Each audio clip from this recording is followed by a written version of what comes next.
Troisième étape du processus de l'insertion professionnelle, cela va concerner ma formation. Alors après l'auto-évaluation, le diagnostic, après la fiche métier, maintenant nous allons aborder l'aspect de la formation parce que vous avez constaté que entre vos aptitudes, vos capacités, vos compétences et le métier que vous visez, il manquait quelque chose, donc c'est pour ça que vous allez avoir recours à la formation.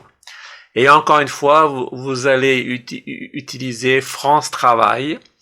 Il y en a d'autres, hein. Il y a même un site comme Ma Formation qui est très bien. Il y a les sites de la région où vous habitez qui sont très bien aussi.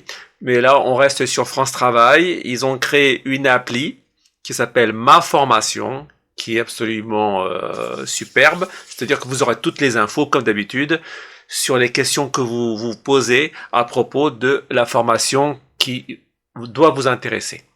Alors, là, j'ai besoin d'une formation, comme je vous l'avais dit. Après la confrontation entre l'auto-évaluation et le métier, vous avez conclu que vous avez besoin d'une formation. Maintenant, comment choisir une formation?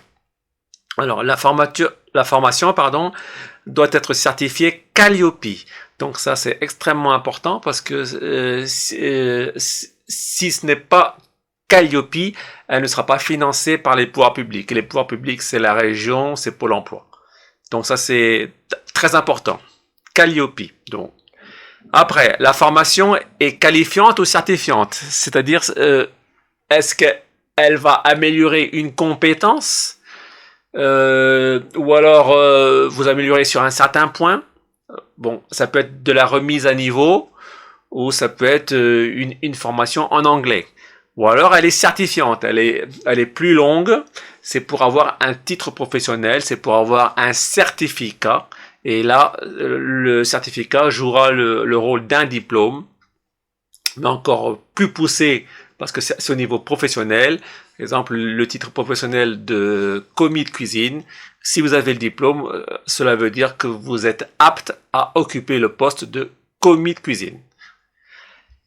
Troisième question que vous devez vous poser, est-elle financée? Alors ça, c'est le PRF, c'est le plan régional de formation. Le CPF, c'est le compte personnel de formation.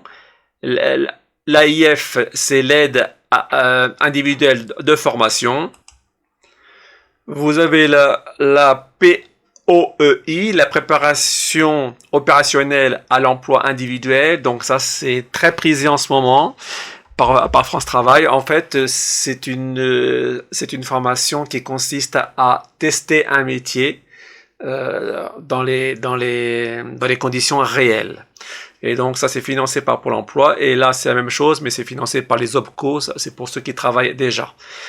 Vous voyez que vous avez beaucoup de programmes à vos dispositions, donc la question que vous devez vous poser est-elle financée? Et bien sûr, toutes ces questions-là, vous les avez dans l'appli Ma Formation ou auprès de votre conseiller Pôle emploi. Alors, autre question, suis-je rémunéré pendant la formation? Est-ce que vous êtes en ARE? Est-ce que vous êtes en fin de droit, etc. Donc ça, c'est la question aussi à poser à votre conseiller. Et aussi à voir sur la formation, Ma Formation, l'appli. Alors, mes aides de France Travail. Donc là, c'était le financement. Vous pouvez avoir des aides de France Travail. Donc, il y a les aides à la mobilité. Donc, exemple, votre formation, elle se situe loin de votre domicile. Donc, vous pouvez prétendre à une aide pour le transport, pour l'hébergement. Donc, généralement, c'est pour 1 mois. Mais bon, après c'est au cas par cas. Vous avez les aides aussi pour la garde d'enfants. Ça, c'est très important. Si votre enfant a moins de 10 ans et que vous devez faire une formation qui nécessite un déplacement et vous ne savez pas comment faire garder votre enfant, il existe une aide spécifique. Enfin, d'autres formations, là je vous en cite que quelques-unes, mais il y en a beaucoup d'autres. Hein.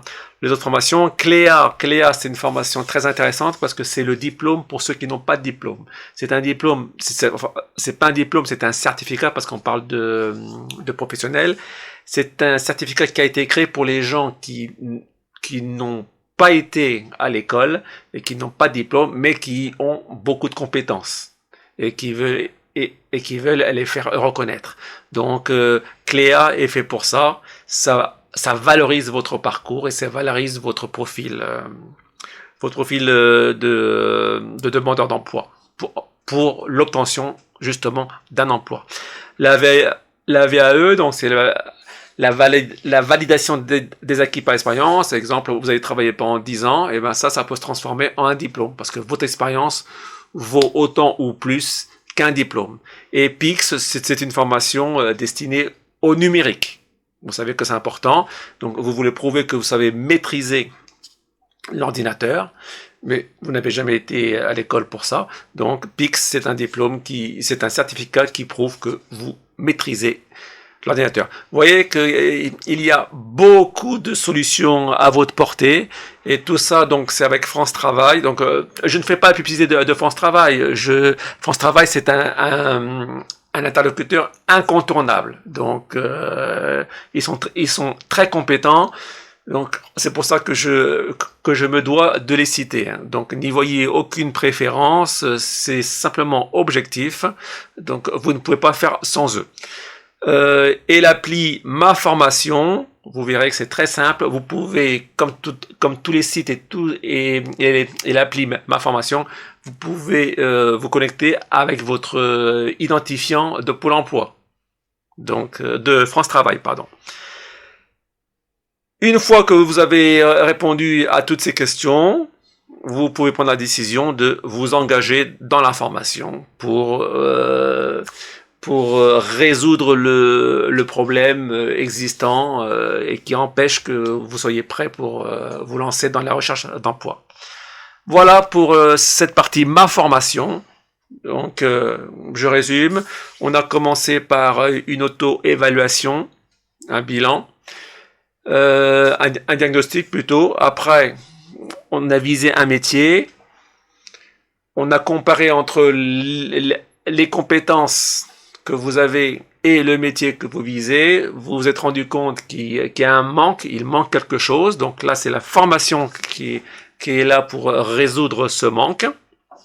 Donc là, après ça, vous êtes prêt ou prête à vous lancer dans la recherche d'emploi effective, c'est-à-dire postuler et envoyer des CV, des lettres de motivation. Et nous allons voir ça dans la 4e partie. Voilà, c'est fini.